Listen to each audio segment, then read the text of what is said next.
The harder a man tries to impress a woman, the faster he loses her. And I know this sounds wrong to you. Your whole life you have been told the opposite. Try harder, make an effort, show her your value, be charming, be interesting, make her see how great you are. Everyone tells you this. Your father, your friends, the internet, movies, they all say the same thing, and every single one of them is lying to you. Because the truth is this, every effort you are making to make her want you is the exact thing that is making her stop wanting you. The harder you work for her attraction, the further it runs from you. And the man who does not understand this rule will spend his entire life confused, asking himself the same question over and over again. Why was she into me last week and now she is gone? I'm going to answer that question for you today. And once you understand the answer, you will never look at a woman the same way again. So focus with me. There is something I have been calling the extraction principle, and it is the rule that runs underneath every interaction you have ever had with a woman. Most men never see it. They live their whole lives next to it without knowing it is there. And because they cannot see it, it controls them.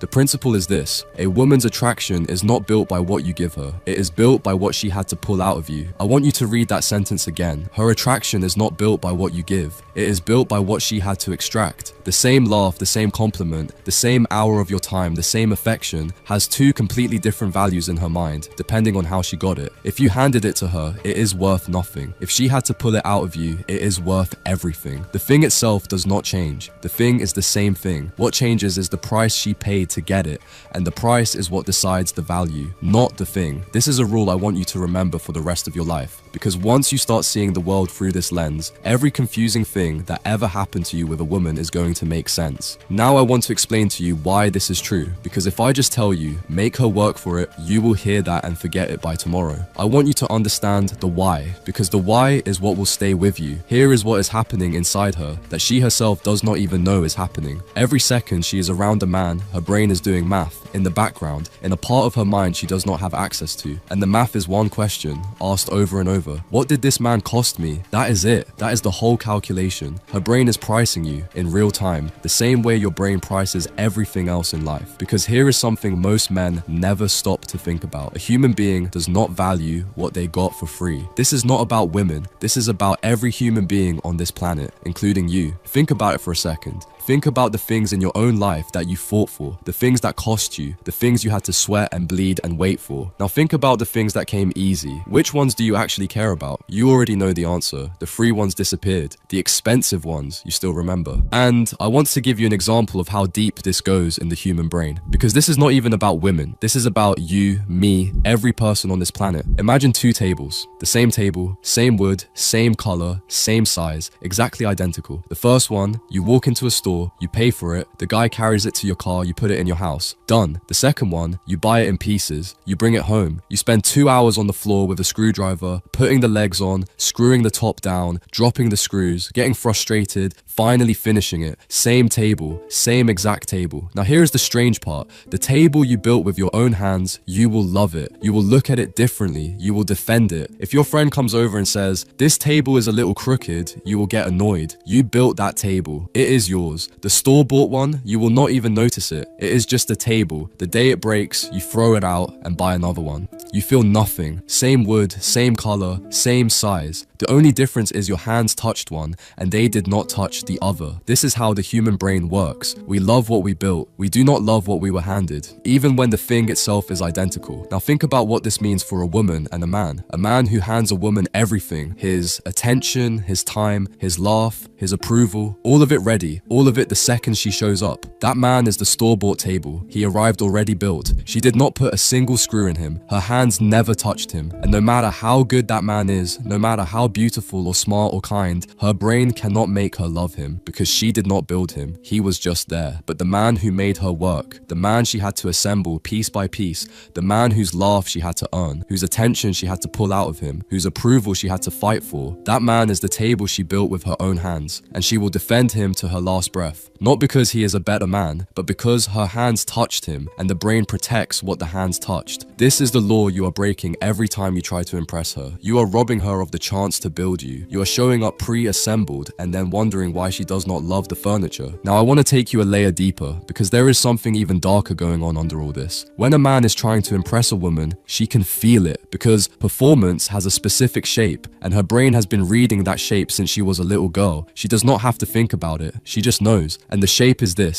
When you are performing, your behavior is slightly bigger than the moment calls for. She makes a flat joke and you laugh too hard. The laugh was bigger than the joke. She can feel it. She says she likes hiking and you say, "Oh, that's amazing. I love that about you. That is so cool." The reaction was bigger than the information she gave you. She can feel it. She suggests a plan and you say yes before she has even finished the sentence. The yes was faster than thought. She can feel it. Every one of these is a small signal and the signals add up.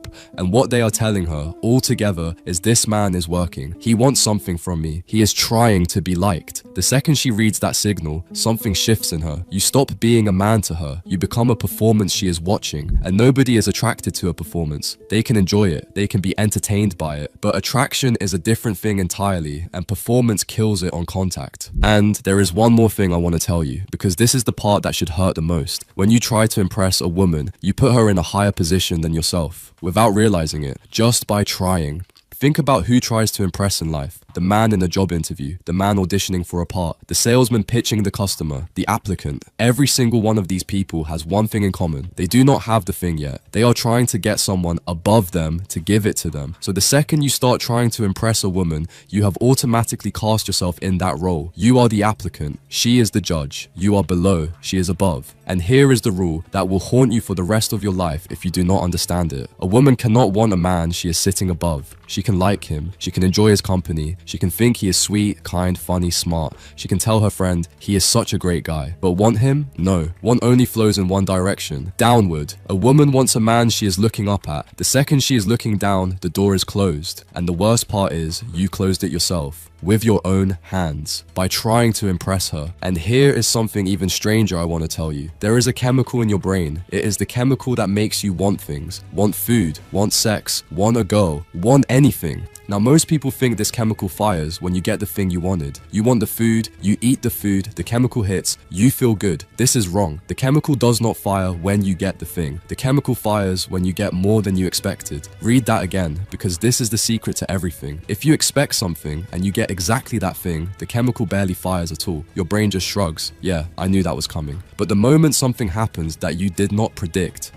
the chemical floods your brain and you feel alive. You feel pulled. You feel like you need more. Now I want you to think about what you look like to a woman. When you are always available, always warm, always agreeable, always replying fast, always laughing, always saying yes. You are completely predictable. Every time she pings you, she already knows what is coming. She knows you will laugh. She knows you will reply in 2 minutes. She knows you will agree. She knows you will be excited to see her. There is no surprise in you. None. You are a vending machine. She pushes the button, the snack comes out every single time, exactly the way she expected. And her brain, the part that makes her want you, the part that releases the chemical that makes her think about you at night, that part has gone completely silent because you gave it nothing to predict and nothing to be surprised by. You did not lose her by being boring. You lost her by being too easy to guess. Her brain stopped producing the want chemical the third time you texted her back in 30 seconds, because by then it already knew exactly what you were going to do. The man she cannot stop thinking about is not the most handsome man, not the richest man,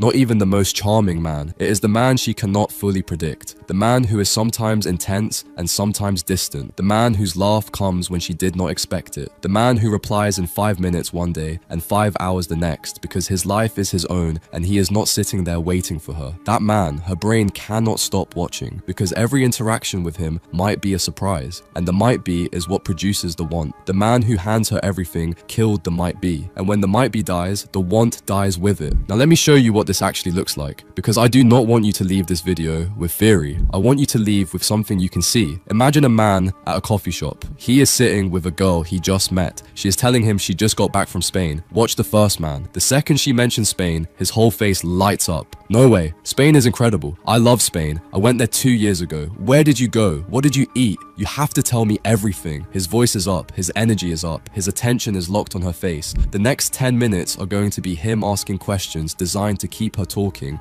And every answer she gives is going to get a big reaction from him. He thinks he is being charming, but watch what just happened in those first 3 seconds. He gave her a reaction that was 10 times bigger than the moment called for. She said one sentence. He responded like she had told him she just won the lottery. That is the performance signal. She felt it. He handed her his full attention for free. She did not have to do anything to earn it. He just gave it to her. That is the extraction problem. She felt it. He showed her with every word that he is working to keep her engaged, that his next move is calculated, that he wants this to go well. That is the lower seat. She felt that too. And on top of all of that, he is the store-bought table. He arrived fully built. He is the vending machine. She already knows exactly what she is going to get from him for the rest of the night. There is nothing to build, nothing to predict, nothing to discover. Her brain has already finished the math by the time he is done with his second sentence. He cost me nothing. He is performing. He is below me. He is predictable. He is worth nothing. She will not tell you any of this. She will smile. She will be polite. She will laugh at his jokes. She will probably even give him her number when he asks. And then she will go quiet for 3 days, and he will spend the next week torturing himself trying to figure out what he did wrong. He did not do anything wrong. The way he understands the word wrong, he was nice, he was attentive, he was interested, he was everything dating advice told him to be. He just lost her. Now watch the second man. She tells him she got back from Spain. He looks at her for a second. Then he says, "What did you think of it?" That is it. No big reaction, no story about his own trip, no proof that he is interested. Just a question, asked the way a man asks a question when he is not in a rush, when he does not need anything to happen, when he has all the time in the world. She tells him about the trip. He listens. Sometimes he says something short back. Maybe at one point she says something he does not agree with, and he tells her he does not agree, calmly, without making it a thing. Once during the whole conversation, she says something that is actually funny, and he laughs, and it is real, and she feels it, because it is the only laugh she has gotten out of him all night. Her brain runs the math. This man did not perform for me. He did not hand me his attention. He sat in his own seat. The one laugh I got from him, I earned. The one disagreement told me he has a mind of his own. I do not own him yet. I might not even be able to. I cannot predict what he will do next. And just like that, without him doing anything dramatic, without him being cold, without him playing any game, she wants to see him again. She does not know why. She will tell her friend there was just something about him. She will not be able to explain it. You can explain it. You just watched the extraction principle work in front of you. So now you understand the rule. Her attraction is not built by what you give her. It is built by what she had to extract from you. The man who hands a woman everything is so afraid of losing her that he is trying to buy her with reactions, with laughs, with attention, with availability. And women feel the fear underneath the gifts. They always feel it. The gifts are not gifts. They are bribes, and the bribe is always weaker than the thing it is trying to buy. The man who makes her extract is not playing a game. He is not being cold. He is just a man whose laugh, time, attention, and approval are real things, and real things are not for sale. They have to be earned. Stop handing her things. Start being a man worth extracting from. And that was today's video. If you want a complete system that allows you to attract any girl you want, I will leave the link to my online course in the description. This was The Dark Needle. I love you, and see you in the next video.